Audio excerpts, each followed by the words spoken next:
perjanjian antara dua orang atau lebih, di mana pihak tertanggung membayarkan iuran atau kontribusi atau premi untuk mendapatkan penggantian atas risiko kerugian, kerusakan atau kehilangan yang dapat terjadi akibat peristiwa yang tidak terduga.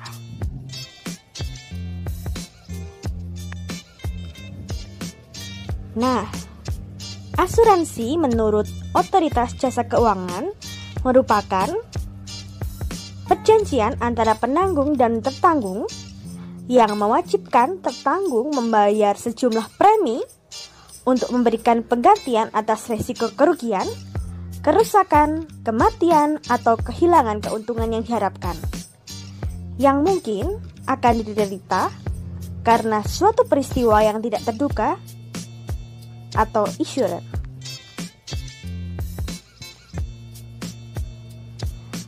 Sedangkan menurut Kamus Besar Bahasa Indonesia, asuransi merupakan perjanjian antara dua pihak yang satu berkewajiban untuk membayar iuran dan pihak yang lain berkewajiban memberikan jaminan sepenuhnya kepada pembayar iuran apabila terjadi sesuatu yang menimpa pihak pertama atau barang miliknya sesuai dengan perjanjian yang telah dibuat.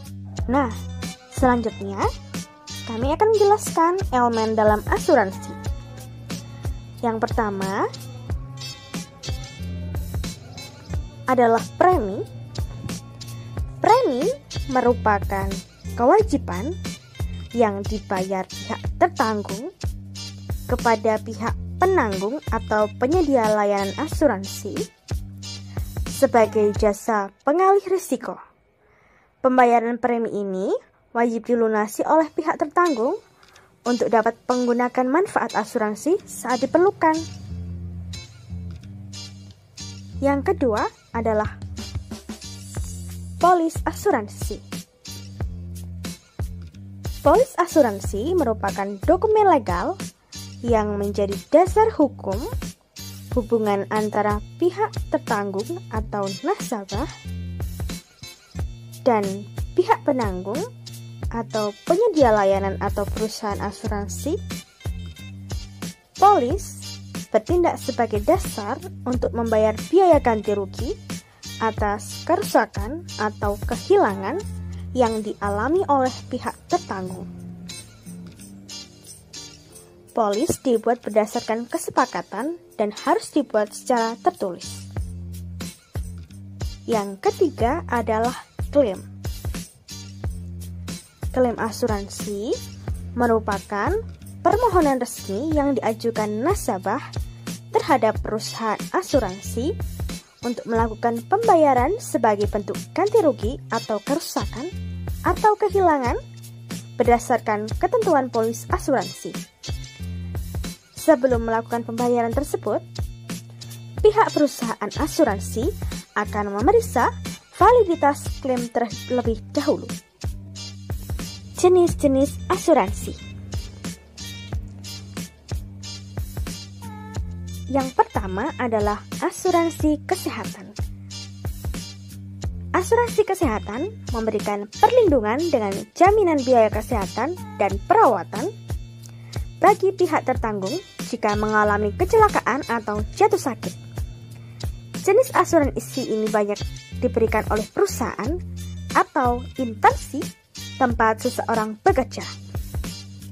Yang kedua adalah asuransi jiwa. Asuransi jiwa menanggung atas kematian seseorang dengan memberikan keuntungan finansial pada tertanggung atas kematiannya. Ketika pihak tertanggung meninggal dunia, pemegang polis akan menerima uang pertanggungan dari asuransi jiwa.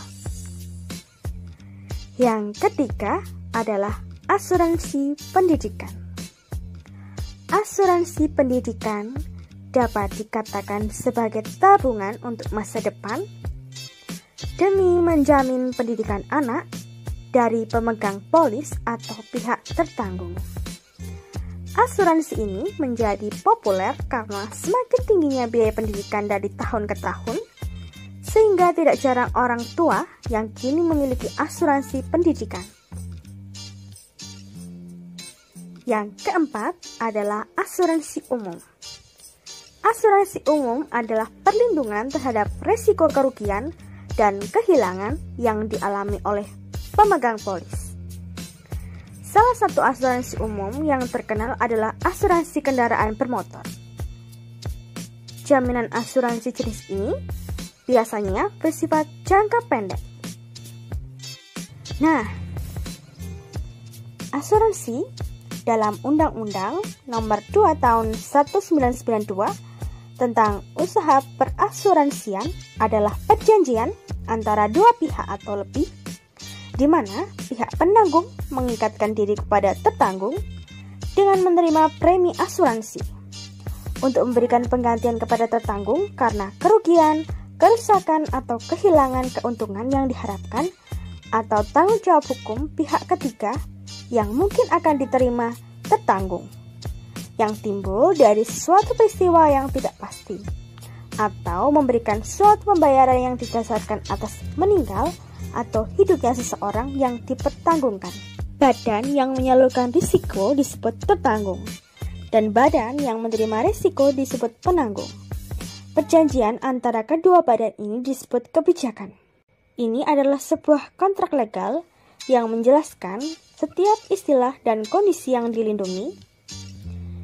Biaya yang dibayar oleh tertanggung kepada penanggung adalah untuk menanggung biaya risiko yang disebut premi.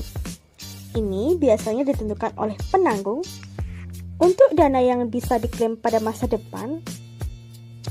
Ada biaya administratif dan keuntungan. Sedangkan asuransi dalam Kitab Undang-Undang Hukum Dagang, asuransi atau pertanggungan adalah suatu perjanjian di mana seseorang penanggung mengikatkan diri kepada seorang tertanggung dengan menerima suatu premi untuk memberikan pergantian kepada penanggung karena suatu kerugian, kerusakan, atau kehilangan keuntungan yang diharapkan. Assalamualaikum warahmatullahi wabarakatuh. Alhamdulillah alamin. Bihi nasta'in wa ala umuri dunya wa din wa ala alihi wa sahbihi ajmain. Untuk ke- kesempatan kali ini saya ingin mempresentasikan terkait beberapa hal yang akan menjadi tugas dalam penggantian UAS, tugas pengganti untuk UAS terkait beberapa hal tentang asuransi. Mungkin langsung saja saya share screen.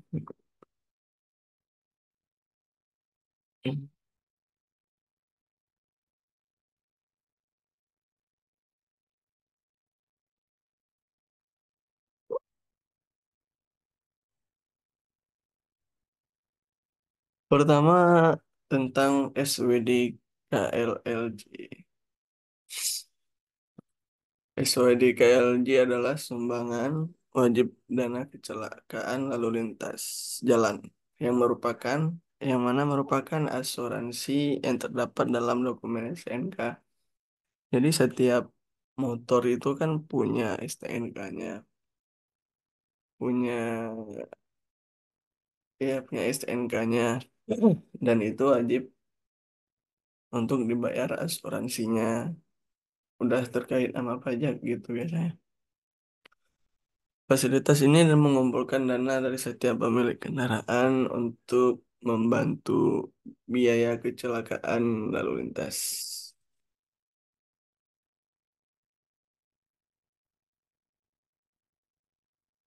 Lanjut, tujuan SWDKLJ ini adalah untuk memberikan perlindungan kepada masyarakat yang menjadi korban kecelakaan lalu lintas. Dana yang dikumpulkan dari sumbangan ini digunakan untuk membantu biaya pengobatan dan pemulihan korban kecelakaan, serta memberikan santunan kepada keluarga korban yang meninggal dunia. Untuk asuransi jalan, perusahaannya mungkin akan dipegang oleh pemerintah yaitu Jasa Marga. Hmm. Untuk problemnya ada cara pembayaran, ada pemilik kendaraan membayar SWDK LG ini secara bersamaan dengan pembayaran pajak kendaraan bermotor setiap tahunnya. Berarti emang sudah include dengan pajak motor. Besaran sumbangan biasanya tergantung pada jenis kendaraan dan kapasitas mesinnya. Jadi tergantung jenis motornya, maka tergantung juga premi asuransinya. Misalnya seperti motor-motor yang sering hilang itu kan motor-motor mati. Ya kita kasih contoh Beat lah. Berarti kalau Honda Beat ini rawan untuk hilang atau mungkin untuk ya perbaikan yang mahal, maka premi untuk motor Beat ini mungkin akan lebih mahal daripada motor-motor biasanya. Begitu pula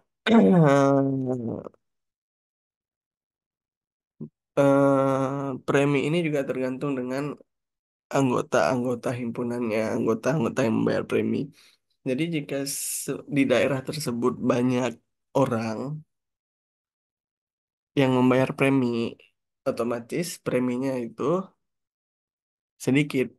Beda dengan kasus yang ada di Kalimantan. Di Kalimantan pajak mahal. Ya mungkin karena orangnya juga sedikit ya. Jadi patungan-patungannya lebih besar ya kayak arisan lah. Jadi manfaat SWDKLJ ini adalah memberikan dukungan keuangan untuk biaya pengobatan korban kecelakaan lalu lintas. Kalau santunan, jika terjadi kematian akibat kecelakaan, keluarga korban berhak menerima santunan dari dana SODKLLJ ini. Jadi kesimpulannya adalah SODKLLJ ini adalah sebuah fasilitas penting yang mana membantu memastikan perlindungan terhadap pemilik kendaraan dan masyarakat umum dalam situasi kecelakaan lalu lintas yang tidak pernah kita prediksi. Kewajiban memiliki fasilitas ini merupakan upaya atau antisipasi untuk menjaga keselamatan bersama di jalan raya.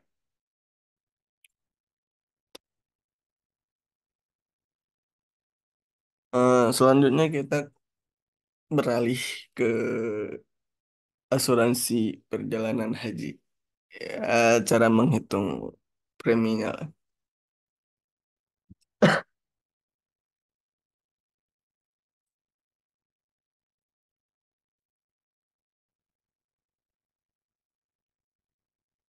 Jadi asuransi perjalanan ini adalah santunan yang diberikan kepada ahli waris adalah 1 kali nilai ongkos naik haji yaitu 40 juta.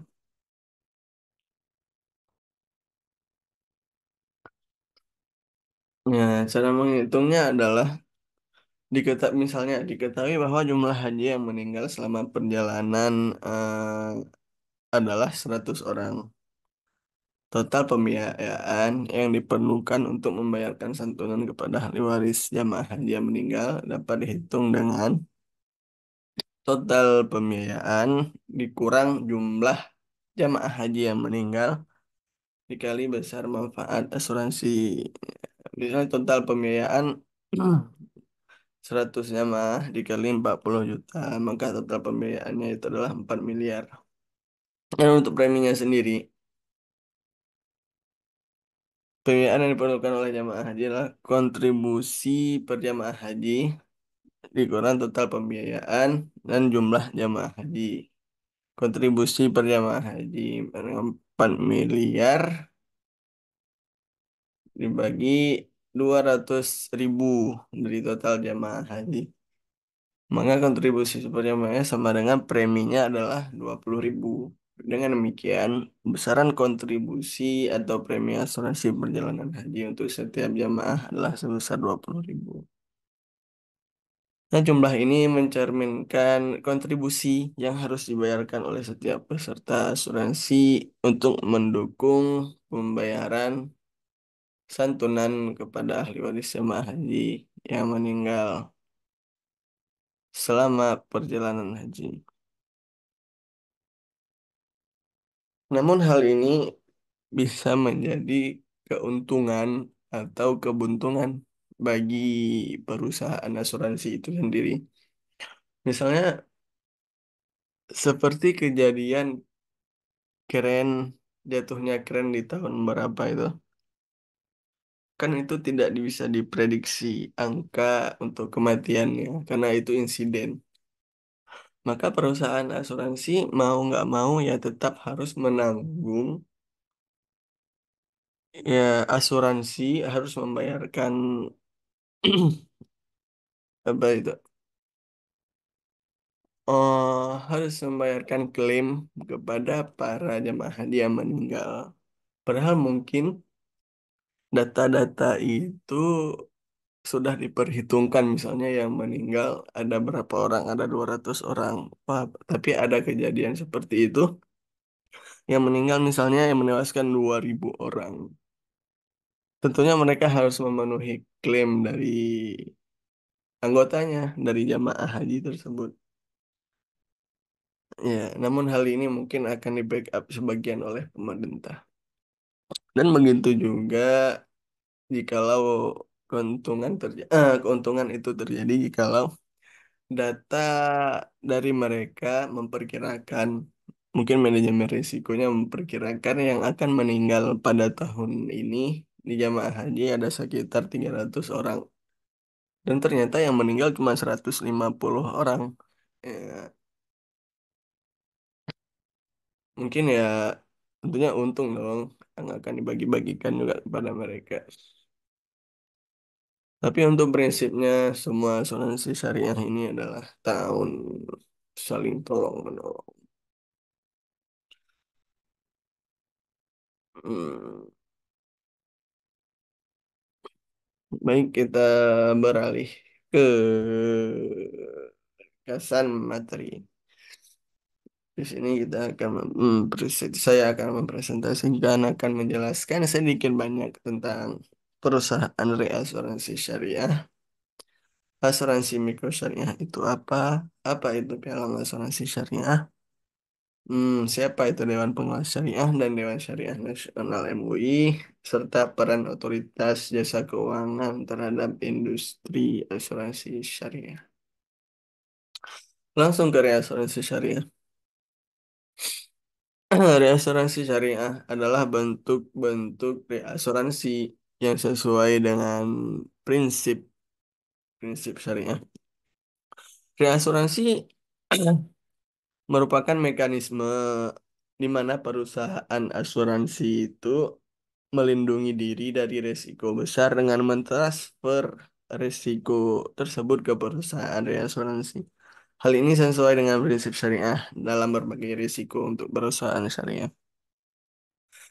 Jadi reasuransi ini kalau boleh saya bilang adalah induk dari perusahaan asuransi. Yang mana kalau emang klaimnya melunjak lebih besar daripada perkiraan mereka atau lebih besar daripada budget mereka, mereka akan mengalihkan besaran dana yang tertanggung klaim tersebut kepada perusahaan reasuransi syariah atau perusahaan reasuransi. Kembali ke asuransi mikro syariah. Asuransi mikro syariah adalah produk asuransi yang dirancang khusus untuk memenuhi kebutuhan masyarakat dengan ekonomi rendah,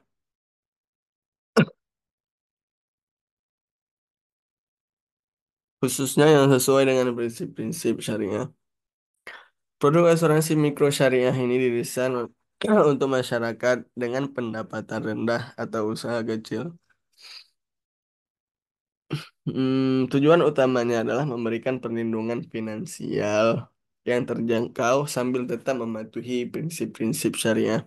Produk ini bisa mencakup asuransi kesehatan, asuransi jiwa, atau perlindungan terhadap resiko usaha kecil.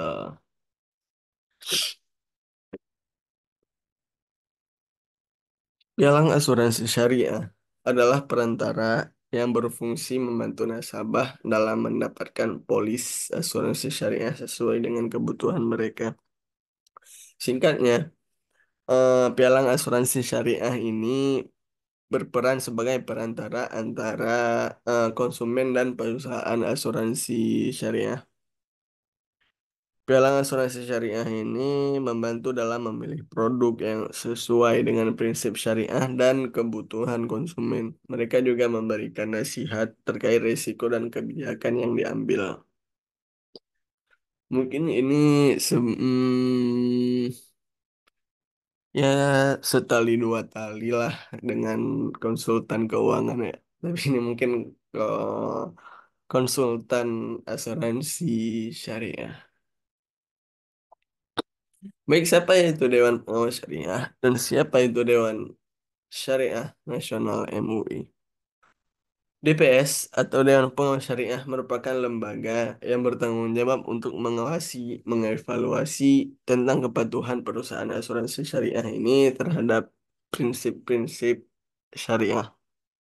Sedangkan DPSN ya, Dewan DSN MUI, Dewan Syariah Nasional ini memiliki peran dalam memberikan fatwa atau pandangan hukum Islam atau ya menerbitkan fatwa-fatwa tentang produk-produk keuangan terbaru termasuk asuransi. Fatwa ini menjadi kiblat atau pedoman bagi perusahaan asuransi syariah maupun perusahaan-perusahaan yang lain. Ya. Mereka ya hmm, apa ya? Ya sebatas memberikan panduan, melakukan evaluasi, dan memastikan bahwa produk operasi perusahaan sesuai dengan keuntungan syariah untuk DBS. Cuman mengevaluasi dan memberikan pedoman. Sementara DSN ini memberikan ya panduan dan fatwa terkait asuransi syariah inilah kalau ilmu yang sedang kita bahas. Jadi DPS ini ada di setiap perusahaan-perusahaan syariah, baik itu koperasi, baik itu perbankan, baik itu ya perusahaan itu sendiri, peransurasian itu sendiri, itu ada DPS. Kalau syariah, yang syariah itu tetap ada DPS, baik itu satu maupun dua orang untuk ya mengkoordinator atau menjalankan atau mengawasi setiap gerak-gerik operasional perusahaan itu berjalan dengan ya sesuai ketentuan syariah atau sesuai dengan fatwa-fatwa dari DSN MUI. Sedangkan DSN MUI ini adalah sekelompok para cendekiawan Muslim yang pakar di bidang fikih muamalah. Ya, fikih muamalah. Yang mereka ini mengkaji dan mengkaji apa saja yang bisa dimasukkan, apa saja yang tidak boleh dimasukkan ke dalam sebuah produk-produk perusahaan syariah. Ya, DSN ini dia independen, tidak MUI, tidak OYK, jadi mereka apa namanya independen dan itu salah satu manfaatnya ya bagus ya. Jadi mereka nggak condong ke sini, nggak condong ke sana dalam memberikan peraturan, dalam memberikan regulasi ya gitu. Mungkin hal terakhir adalah peran otoritas jasa keuangan terhadap industri syariah Indonesia. Sebagian besarnya jasa keuangan memainkan peran kunci dalam industri asuransi syariah. Mereka bertugas mengawasi,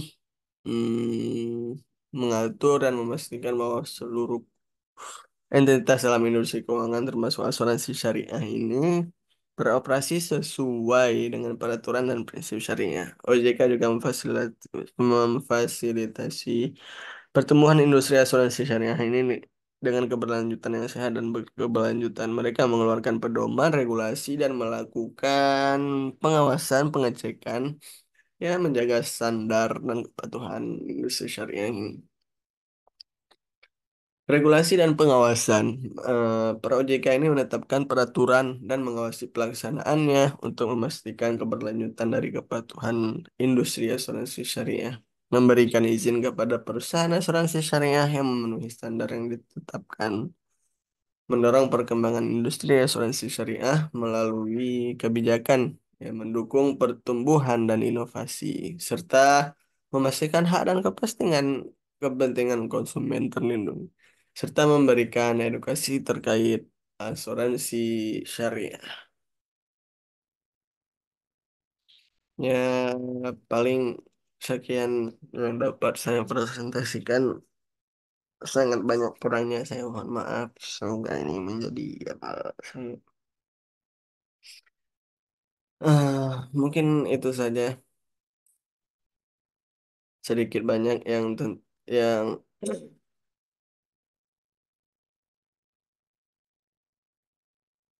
sedikit banyak yang saya pelajari di kampus. Mohon maaf atas kekurangannya. Eh, saya pikir cukup sampai di sini saja. Saya tutup. Wabillahi taufiq wal hidayah. Assalamualaikum warahmatullahi wabarakatuh.